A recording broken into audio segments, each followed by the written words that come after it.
Hello, this is Doctress Neutopia with Loveolution Village TV. The purpose of this television show is to help us evolve. It's called conscious evolution.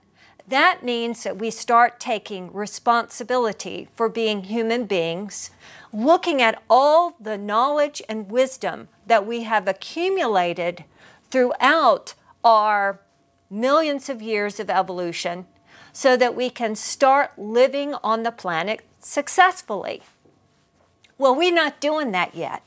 We're like in a state of adolescence, and it's killing us, because if you don't achieve wisdom, if you don't move from adolescence to being an adult, then you die. You don't have the wisdom necessary to live an old and good life. And on a planetary level, our species hasn't reached that state of adulthood yet.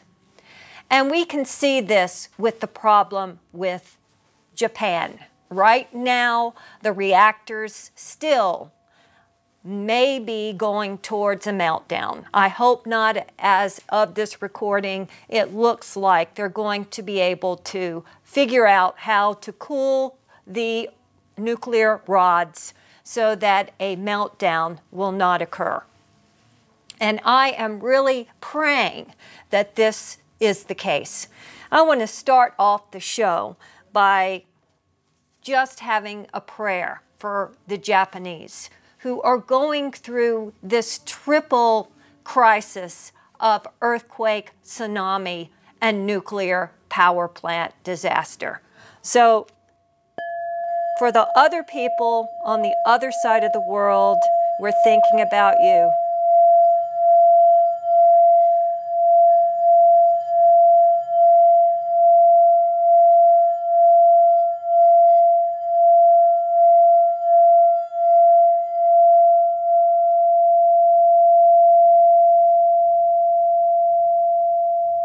May our meditations travel to the other side of the planet. You realize that thoughts are invisible. Prayers are invisible. They have this invisible force about them. And radioactivity is also invisible. So we're dealing with this invisible forces, whether it's this very negative radioactive material or whether it's with prayer and meditation. So we're dealing with invisible forces. Magnetic fields. We're dealing with the scientific reality of all the field theory. So we've got to get in touch with this invisible element if we want to understand what's happening to the planet. And what is happening in on the other side of the world is very serious to this side of the world. The whole nuclear industry now is really under scrutiny. Do we want to continue with this way of energy? The United States has more than 100 plants. The Japanese, 55 plants. 23 of the plants in the United States, 1/4 of our nuclear power, is built with the identical or almost identical plan of a nuclear power plant as the one that's having trouble right now in Japan. So let's shut them down. It's time to do that.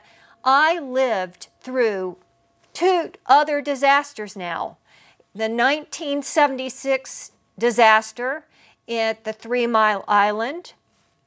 At the time, I was living in North Carolina, and we were really afraid that the radioactivity would just destroy a lot of the East Coast.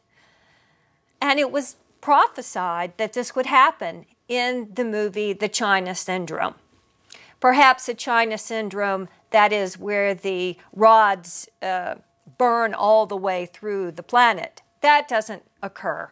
But the release of radioactive material that you cannot see, you cannot taste, you cannot feel it, but it gives you cancer. So this is what we're dealing with, a very nasty form of energy.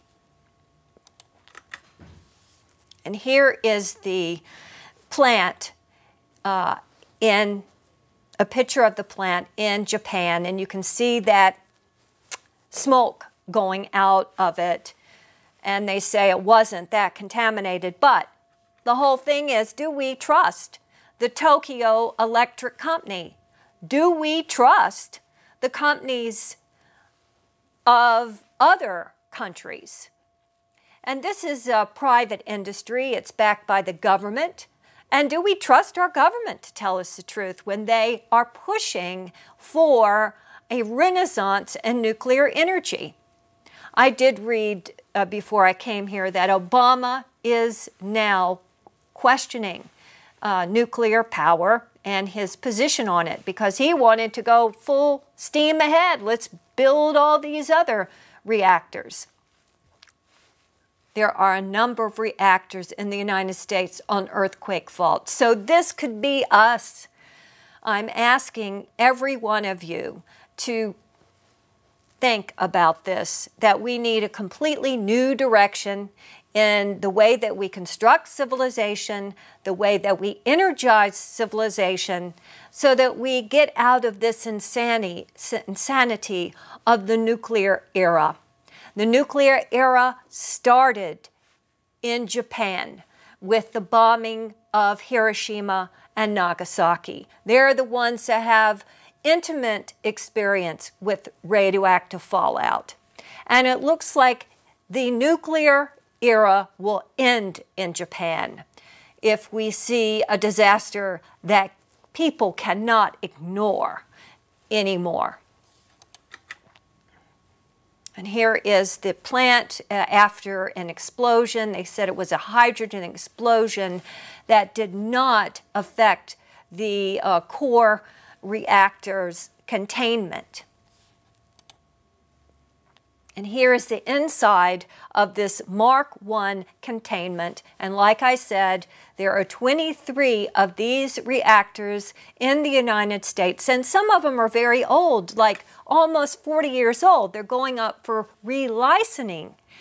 And we have to say, no, we don't want to relicense these atomic power plants. We want to phase them out, go into alternative energy and a society that conserves the resources that we have. That's the only way that we're going to be able to understand how to live successfully on a finite planet.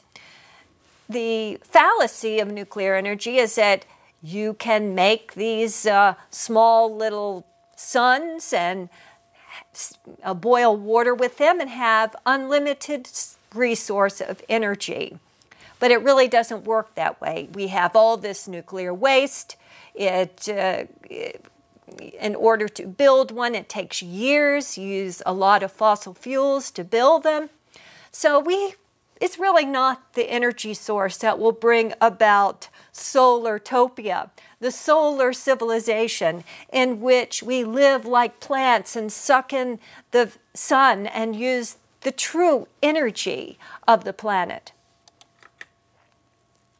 This is the mayor of Tokyo who came out and said that the tsunami and the plant disaster was actually some kind of divine punishment for the egotism of the Japanese. And he was criticized for this, and then he apologized for saying this. But I really think that there is some truth to that, that these disasters that we're seeing, the BP disaster, which someone said is created from the same consciousness that created the nuclear disaster in Japan. It is this consciousness, this ego, that we can conquer nature, that we are superior to nature, and that human beings can live without the divine. That is what is destroying us. We don't realize that we co-create with nature, and we have to follow her lead.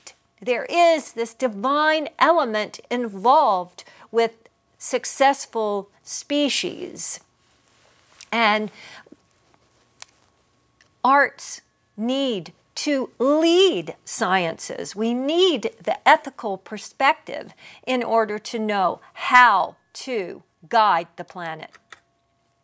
Here is a comparison between Hiroshima and the tsunami zone, and you can see the Shinto gate there in both of these pictures. And the Shinto religion is a nature-based religion, and they have somehow abandoned this to live a more Western lifestyle that doesn't see nature as divine. Here is an image of the plume of the radioactive gases that leaked from the plant, and you can see how it's going over the Pacific Ocean and has hit the United States. And I read on the internet that Sacramento has seen a rise of radioactive particles. Myself, I'm eating seaweed and other forms of food that have iodine in it, and so I'm not affected as much. They say it's a minuscule amount of particles and it really will not harm you. It's just like taking an airplane ride. But do we believe them? Do we believe them? I haven't believed our government in a long, long time. I don't think they've been telling us the truth at all.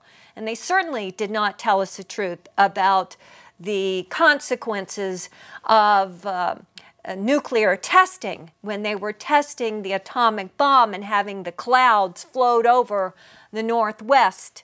And so many people have died of cancer because of those clouds. There's been a run on this iodine in stores in China. In the United States, you cannot buy any of this in health food stores. And this article was about the internet sites that are not even selling you the proper stuff. So you have to be very careful about what you take and know the source of it. The magnitude of the earthquake that caused this disaster was so great that it changed the axis of Earth. This is a picture that shows that it changed it. And this was important. It's important for NASA because they need to know exactly the spin of the planet for space travel.